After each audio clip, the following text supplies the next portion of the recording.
தேகபலம் தாயென்றால் அவரும் தேகத்தை தந்திடுவார். பாதபலம் தாயென்றால் அவரும் பாதத்தை தந்திடுவார். நல்ல பாதையை காட்டிடுவார். சுவாமியே ஐயப்போ ஐயப்போ சுவாமியே.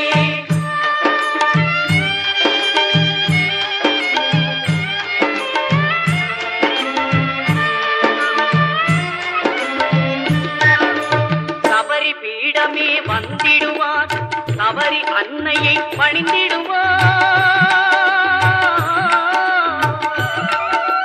சரஸ்வதியாரில் கன்னிமார்களும் கரத்தினை போட்டு வணங்கிடுவார். சபரிமலையினரை நெருங்கிடுவார். 18 படி மீது ஏறிடுவார். கதி என்று அவனை சரணடைவார்.